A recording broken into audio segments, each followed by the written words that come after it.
بسم اللہ الرحمن الرحیم بسم اللہ الرحمن الرحیم والصلاة والسلام علی اشرف الانبیاء والمرسلین اما بعد۔ معزز سامعین، کتاب القضاء کا بیان چل رہا تھا۔ آج کی اس ویڈیو میں ہم کتاب القضاء کے اندر باب التحکیم کو پڑھیں گے۔ عبارت پڑھ کر مسائل کو سمجھنے سے قبل اس باب سے متعلقہ چند ضروری باتیں اور اس باب میں مذکورہ مباحث کو آپ کے سامنے ذکر کرتا ہوں، پھر اس کے بعد انشاءاللہ عبارت پڑھیں گے اور مسائل کو سمجھیں گے۔ باب التحکیم، یہ باب ہے فیصل اور ثالث مقرر کرنے کے بیان میں۔ تحکیم کے معنی، تحکیم باب تفعیل کا مصدر ہے، حکم یحکم تحکیما۔ اس کا مطلب ہے حکم مقرر کرنا، ثالث اور فیصل مقرر کرنا۔ جب دونوں فریق اپنے جھگڑے کا فیصلہ تیسرے آدمی کو حوالے کریں تو اس تیسرے آدمی کو حکم، محکم اور ثالث کہتے ہیں۔ محکم یہ کاف کی فتحہ کے ساتھ پڑھا جائے گا تاکہ مفعول بہ کا صیغہ بنے، اور مطلب یہ ہوگا جس کو فیصلہ کرنے کا اختیار سونپا گیا ہے، اس کے سپرد کیا گیا ہے۔ باب التحکیم کو باب القضاء سے اس لیے مؤخر کر دیا، یعنی باب القضاء کو پہلے بیان کیا، اس کے بعد باب التحکیم کو بیان کیا۔ اس کی وجہ یہ ہے کہ قاضی کا درجہ محکم سے اعلیٰ ہے، اس لیے کہ قاضی کا فیصلہ ہر کسی پر نافذ ہوتا ہے اور محکم کا فیصلہ صرف ان لوگوں پر نافذ ہوتا ہے جنہوں نے محکم بنایا ہے۔ نیز قاضی کا فیصلہ حدود اور قصاص سب میں نافذ ہوتا ہے اور محکم کا فیصلہ حدود اور قصاص میں نافذ نہیں ہوتا۔ تو معلوم ہوا کہ محکم کا درجہ قاضی سے کم ہے، اور یہ ظاہر ہے کہ اعلیٰ کا ذکر پہلے ہوتا ہے اور ادنا کا بعد میں، اس لیے باب القضاء کو باب التحکیم پر مقدم کیا۔ تو اس عبارت میں دو باتیں ہم نے سمجھی ہیں، ایک یہ کہ تحکیم کا مطلب کیا ہے، اور دوسرا یہ کہ باب القضاء کے بعد باب التحکیم کو کیوں ذکر کیا گیا۔ اس کے بعد تحکیم کا جواز۔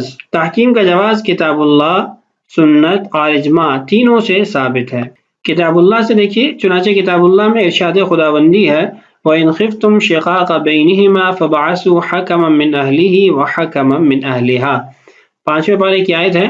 یہ آیت حکم بنانے کے جواز پر دلالت کرتی ہے کہ جب زوجین کے درمیان حکم بنانا جائز ہے تو دوسرے معاملات میں بھی حکم بنانا جائز ہوگا۔ مزید تفصیل اس کی آپ رکوع نمبر 3 پارہ نمبر 5 کے اندر دیکھ سکتے ہیں، پہلی آیت ہے رکوع نمبر 3 کی۔ حدیث شریف سے اس کا ثبوت دیکھیے۔ حدیث شریف میں کہ ابو شریح رضی اللہ عنہ نے عرض کیا، یا رسول اللہ، میرے پاس میری قوم آتی ہے اور میں ان کے درمیان فیصلہ کرتا ہوں تو وہ میرے فیصلے پر راضی ہوتی ہے، تو آپ صلی اللہ علیہ وسلم نے ارشاد فرمایا یہ تو بہت اچھی بات ہے۔ تو یہ حدیث بھی تحکیم کے جواز پر دلالت کرتی ہے۔ اجماع سے بھی حکم بنانا، ثالث بنانا ثابت ہے۔ تمام صحابہ اکرام رضی اللہ عنہم اجمعین تحکیم کے جواز پر متفق ہیں۔ چنانچہ حضرت عمر اور حضرت ابی بن کعب رضی اللہ عنہما کے درمیان کسی بات میں نزاع تھا تو دونوں بزرگوں نے حضرت زید بن ثابت رضی اللہ عنہما کو حکم مقرر کیا تھا۔ حضرت علی اور حضرت معاویہ رضی اللہ عنہما کے درمیان حضرت ابو موسیٰ اشعری اور حضرت عمرو بن عاص رضی اللہ عنہما حکم مقرر ہوئے تھے۔ تو یہ اس بات کی دلیل ہے کہ تحکیم کے جواز پر سب صحابہ رضی اللہ عنہم اجمعین اور اجماع تینوں سے حکم بنانے کا جواز معلوم ہوتا ہے۔ حکم بنانا ان دلائل سے ثابت ہے۔ اشرف الہدایہ سے یہاں پر نقل کیا گیا ہے۔ آج اس کتاب کی آپ نے عبارت سنی ہے، یہ احسن الوقایہ ہے۔ اب آتے ہیں دوسری چیز کی طرف کہ باب التحکیم کے اندر جو مباحث ذکر ہوئی ہیں ان کو اجمالی طور پر دیکھیے۔ باب التحکیم، ثالث بنانا، مباحث۔ اس باب میں مصنف رحمہ اللہ نے 6 ابحاث اور ایک خاتمہ ذکر کیا ہے۔ سب سے پہلی بحث ہے کون فیصل اور ثالث بن سکتا ہے۔ دوسری بحث کن ذرائع کو استعمال میں لاتے ہوئے فیصلہ کیا جائے گا۔ تیسری بحث حکم کا قول کب تک معتبر ہوگا۔ چوتھی بحث فریقین کب تک ثالثی کو ختم کر سکتے ہیں، اور 5ویں بحث کن لوگوں کے لیے ثالث نہیں بنا جا سکتا۔ چھٹا کن امور میں ثالثی درست نہیں ہے، یعنی ثالث بننا درست نہیں ہے۔